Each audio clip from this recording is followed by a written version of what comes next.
All right, here we go. So the cynics saw, if people are corrupt, let's withdraw from this completely. So one of his students, Diogenes, he was a student of Socrates, and the first one to talk about we have to withdraw from society and withdraw from wealth. And this would be taken by another student who is right here called Antitheses. And he would take this as, if we withdraw from wealth, we have to live in total poverty and live amongst the dogs on the street. Because all wealth is corrupted, and that's why people do not have virtue, is because all they care about is wealth. Which could be an element of truth to that, but their prescription, a little bit extreme. So they said personal morality, which means go away from wealth and take a vow of poverty. And so they let their hair grow long, they lived in rags, they lived on the street, which of course then requires other people to have wealth for you to survive. So there's some contradictions to this. And they were known for attacking wealthy as they went by. And they said they would yip and bark and scratch at them like dogs. And so thus the cynics. And what word would come out of the word cynic? Cynical. And Cana.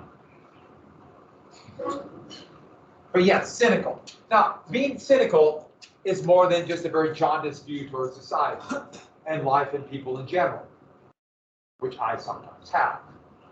I apologize in advance. But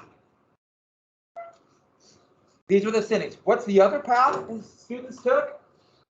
Plato. Now, Plato was the cousin of Critias, that tyrant who Sparta put on the throne. And that was actually a problem for him. You're a cousin of Critias and a student of Socrates, you might be drinking hemlock. And so he had to be very careful. But part of his initial, his teaching was there was this idealized place called Atlantis. And would talk about this, write about this. Cretians did the same thing about Atlantis. Now we think Atlantis might have very well been Crete, remember the Minoan civilization. And Plato would talk about this idealized place where no one could find it. As we all know now where it actually is Atlantis. An underground city, where is it? Miles City.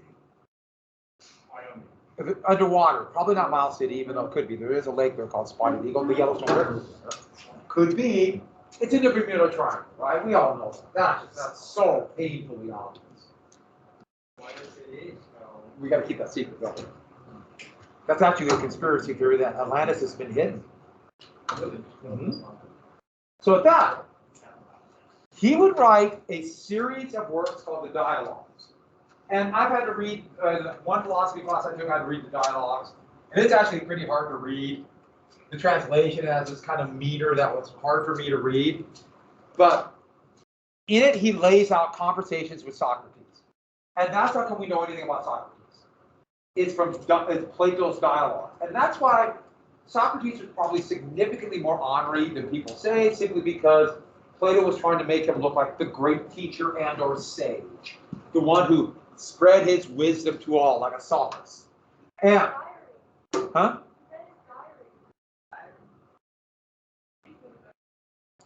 Say it again? Yeah.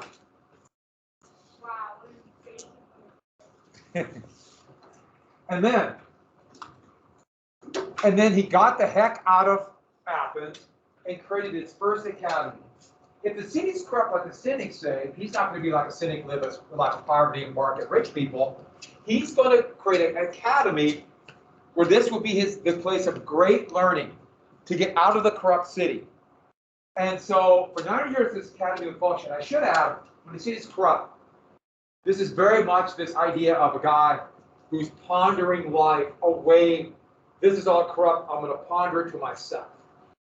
You know, the prophet who stares at their navel, thinking, "Oh, life is this," because you want to avoid the corruption of everybody else. So he's going to have a lot of idealized versions, and in it, he'll write the Republic. Now, the Republic's a lot better to read. what he lays down is idealized kingdom, idealized state, based a lot on Socrates' views. This is not democratic. People are dumb and corrupt and greedy and horrible. So what we want, well, this would be very conservative. What do I mean by conservative? There's a hierarchy. We want to maintain that. Certain people should be on top, certain people below, and most people should be on the bottom because they're not smart enough or they're too corrupt. And that term conservative, to maintain a hierarchy of people, would come about during the French Revolution. To get away, the crazy French were throwing out the king. No, there's certain people supposed to be on top. And so he wanted a philosopher king. So if he could train the king to become this virtuous person who would look out for the betterment of everybody, is a better system than a bunch of greedy people trying to do whatever they can to get wealth and power, or whatever else, or personal pleasure, or whatever else it might be. And the army would be made up of lovers. And therefore they would fight harder because they would not want to embarrass themselves in front of their lovers.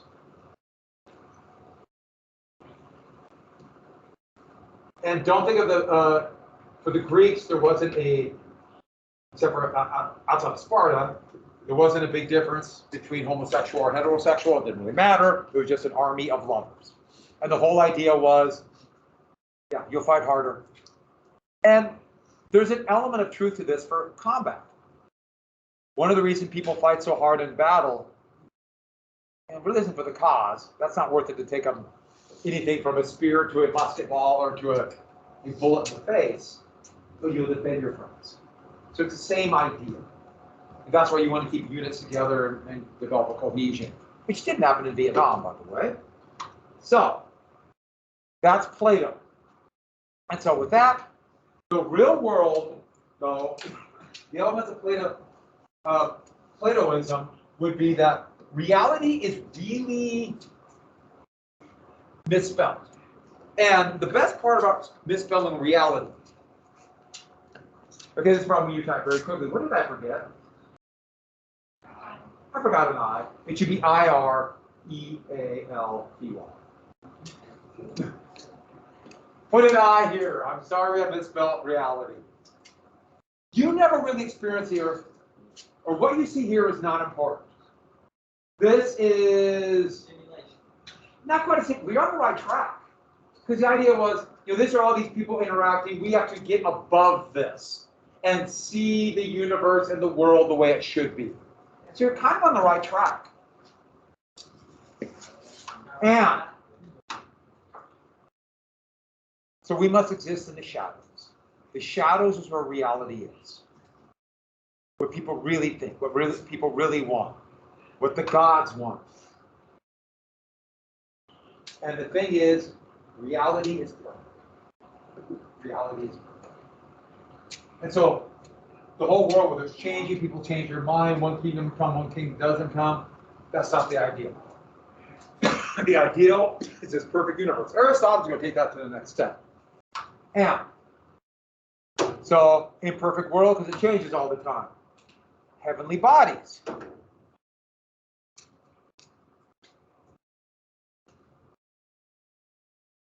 It change.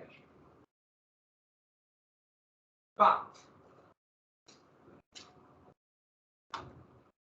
they're still perfect. Do you see a contradiction? If heavenly bodies can change, how can they be perfect? Well, the idea being, well, once you reach perfection from society, then you have the power to change. The point is, it's kind of confusing stuff. But what we want to look for is this mind above everything. We call it the divine mind. Thus the philosopher king. And he talked about this as a soul, or what really matters is our cosmic soul. Have you heard the term cosmic? We think of space, and that with the heavenly bodies is where that comes from.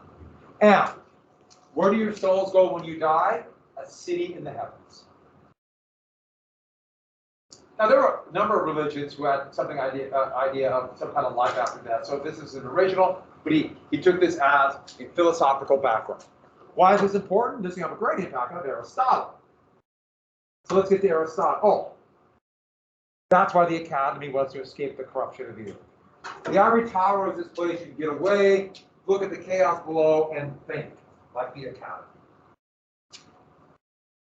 And one of his most important students would be Aristotle. Aristotle. And what was Aristotle? He used logic, reason to study the world. So another student. And his thought was, observation is as important as if we see a problem and think it through. Think logically and come up with a solution. We see this, we come up with a solution. It's called syllogism. We'll get to that. And a few more things. There is Aristotle, and he's teaching one of his most well-known students, Alexander. And in it, reason, his definition of reason is clear, ordered, thoughtful, thinking it out. So another way to say it is almost rational. And logic, make inferences. What do I mean by making inferences? You see something and you make an inference. You see two truths and you come up with a third inference. That's called syllogism. Syllogism. So you see a cat has 4 legs. Most mammals have 4 legs. The cat must be a mammal. We come up with 2 truths and come up with a third. We make an inference. You are humans. You are sitting. Therefore, all humans only sit. Do you see a problem with logic? Sometimes we can make bad inferences by it. But, once again, the city doesn't matter. The earthly city matters. Now, why is Aristotle going to be so important? Who's going to take this around 410 AD and go, that's our world? The church. When the Christian church starts and the Vandals are coming and the Roman Empire is going to fall, they're going to say, you know, the Vandals are going to destroy our city because this doesn't matter. Let's go to the heavenly city. We'll withdraw. And the main philosophy for most of the Middle Ages, if it really existed, the Middle Ages was Aristotle. Aristotle was beloved. Yes, there is a conspiracy theory that the years from 400 to 1200 never really existed. It's called the Lost Chronology. Did we do that last year? Maybe no one picked that one, yeah. Charlemagne didn't exist, yeah. It's lunacy. Moving on. So, if we have the perfect world, the perfect heaven, and then on earth is this irrelevant but imperfect world, how do we know it's perfect? In the heavens, everything goes in circles. On earth, everything goes in straight lines.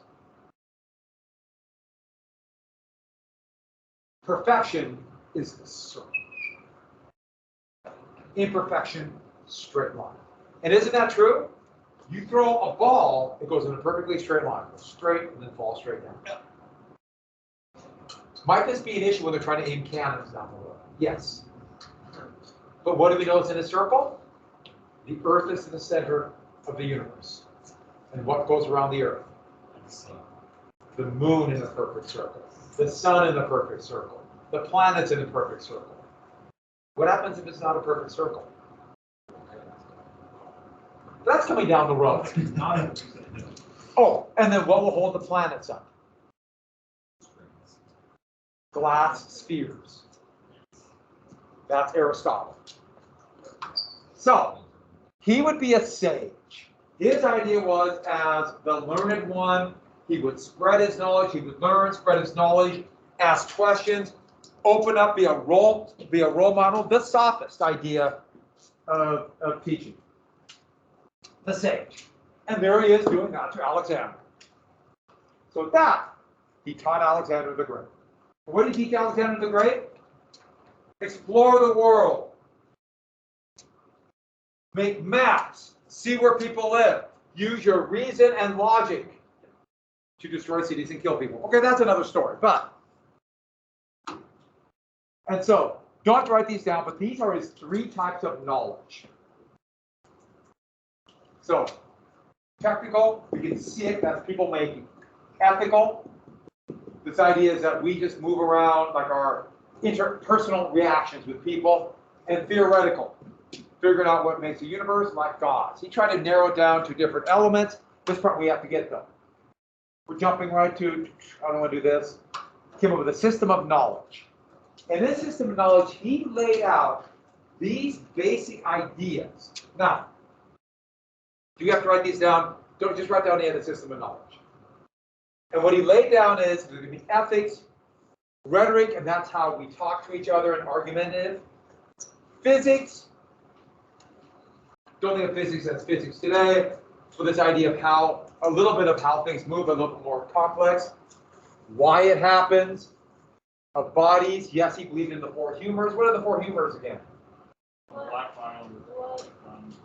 Blood, phlegm, black bile, yellow bile. Politics and the interaction of people. Ethics, our value system and the virtue. Literature. The big thing about literature were especially like the comedies and tragedies. Logic and psychology. So we try to come up with a systematic analysis of the entire universe. And when Plato would not put him as head of the academy, he, in a fury, badmouthed Plato and formed his own school, the Lyceum. So there are still schools around called Lyceums. And you go to France, their primary school system is called the Lyceum. And what this basically means is the school. The school where you go learn. I first was looking for teaching jobs. There was a place called the Lyceum Academy I thought about, but I didn't want to go to Ohio. Which is ironic. Now my brother lives in Ohio, and my nephew goes to Ohio State. So with that, there's our connection to Alexander. So let's get to Alexander really quick. We know a little bit, so let's fill in a few blanks for the video. And by the way, you have to finish that video. Where were you yesterday? Where were you yesterday? Yeah, finish that video. Okay, so this is actually a tiled floor. This is a mosaic from Pompeii. So Alexander became a major, almost like a hero, almost like a cult figure for Rome. He conquered so much we could conquer. And so here's Alexander. Here he is chasing Darius. Darius III of the Persian Empire. It's a little bit bigger than this wall. It's massive. It's in Naples at the Archaeological Museum. And it's really cool. In fact, I'll tell you about Naples when I talk about Pompeii. So, 363 BC, this is the way that Greece looked. Athens was a relatively weak city-state. These are Theban allies here, Spartan allies here. There's kind of a vacuum. There's no one as strong. The Peloponnesian War just ravaged them. And here's Macedonia, and then the mighty Persian Empire. So, Peloponnesian War, they're weakened. Macedonia stepped into the vacuum, and thus we have King Philip. Now, King Philip was hit with an arrow, and that's why he was blind. In one eye, so he wore an eye patch. Has anyone ever had to wear an eye patch? Was it awful? I scratched my cornea once and I had to wear a thing in an eye patch, and that was the most uncomfortable I've ever been. You couldn't have to give it like this all the time with an eye patch. And it's really hard not to blink. You blink with the other eye and they go together. You must just have the eye patch on. What else can eye patches do? They're good for pirates. Why do pirates wear eye patches? Huh? To see in the dark. Yep. Where the eye passes in daylight, your other eye gets accustomed to the dark. You switch eyes, and now you can see in the dark. You're not going to be part of my pirate crew unless you understand this. So, he basically killed off his competitors, made himself king. For a short time, he was a captive of the Thebans. Why is this important? He learned how they fight.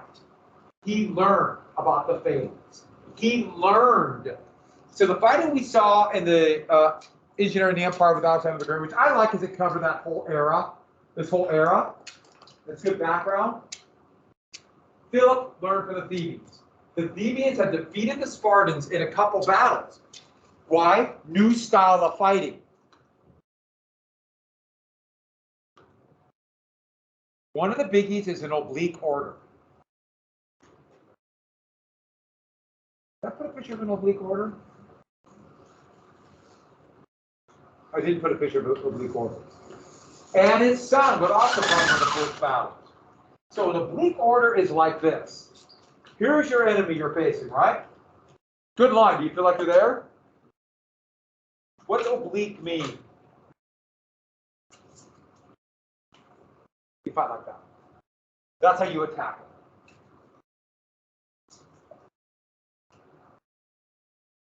it. Line like that. Because what happens? Let's say you put really powerful forces here, and they bash against right here. What does the enemy have to do to stop you?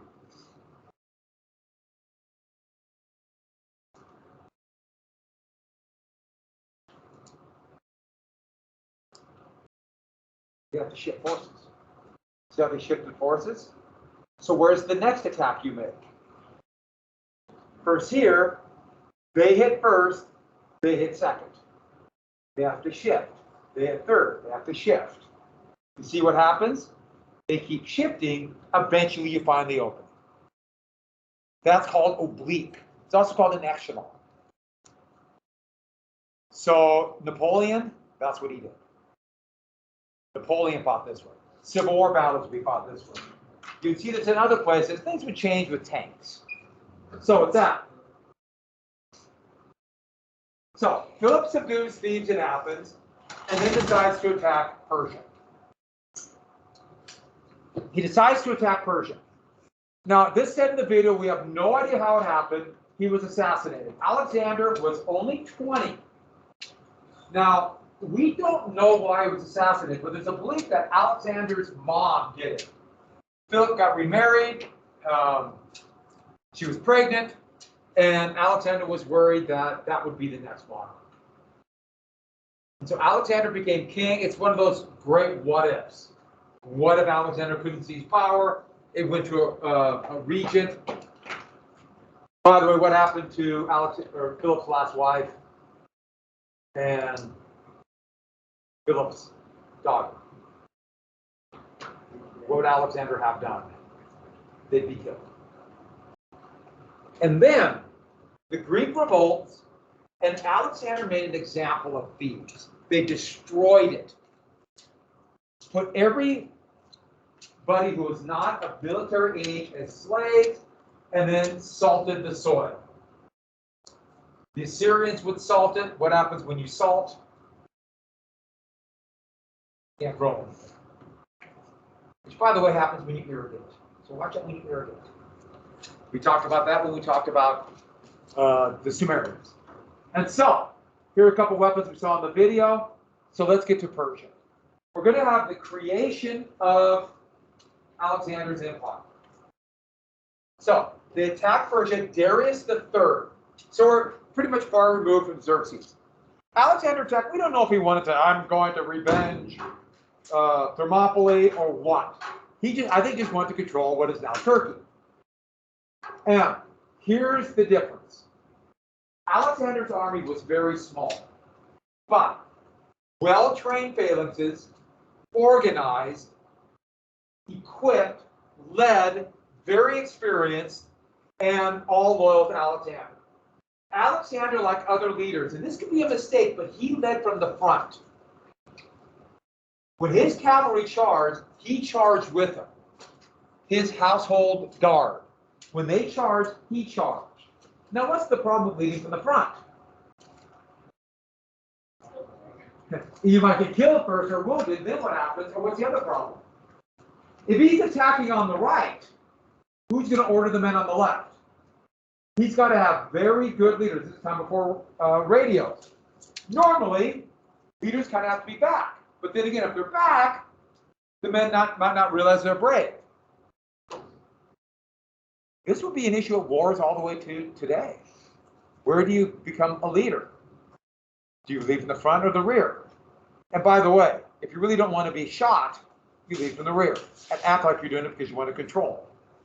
So, the Persian army, incredibly large, brave, but no coherent forces. They didn't have the phalanx set up. They had all these different groups, including the immortals, all these different languages. I mean, look how big the Persian Empire was. So, Alexander crossed here, freed Ionian cities, and advanced into, destroyed the Persian satrapic capital right here at Sardis, and then advanced in to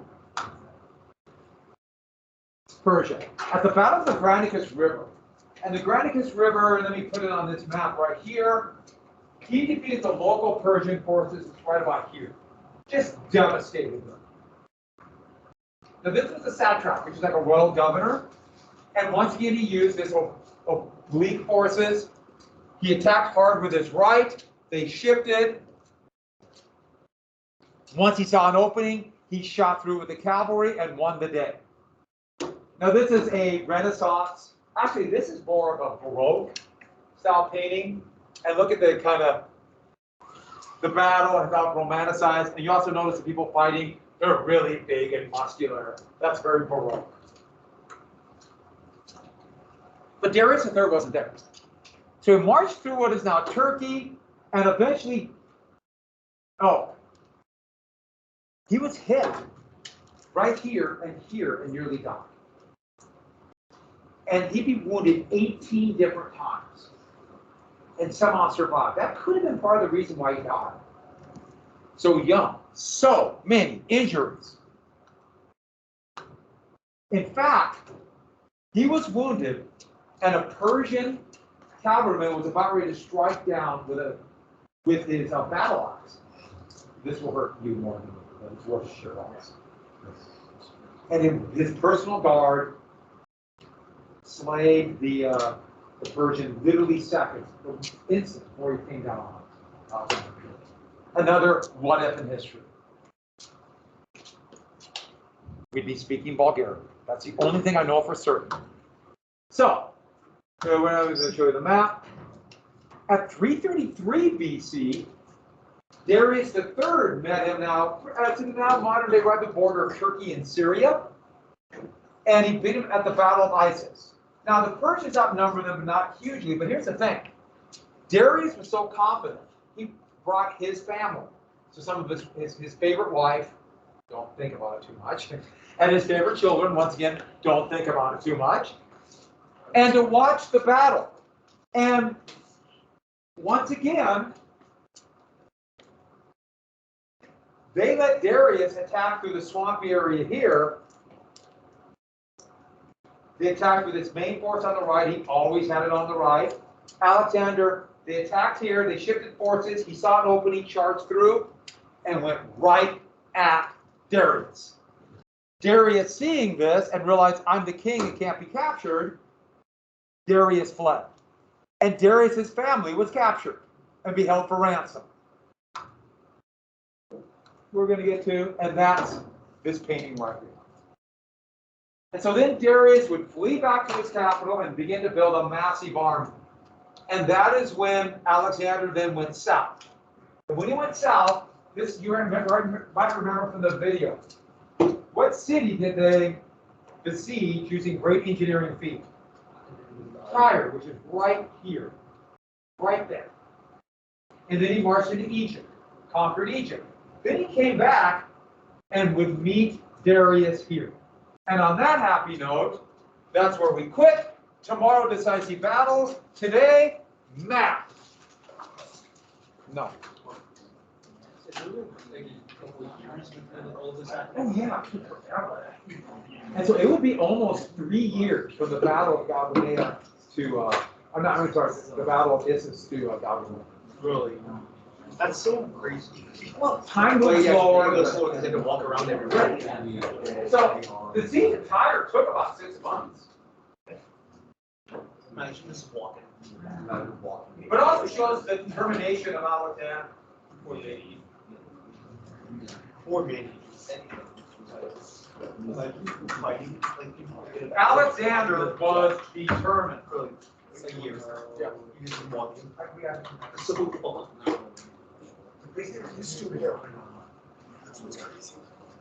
Yeah, that's All right. This is an easy map.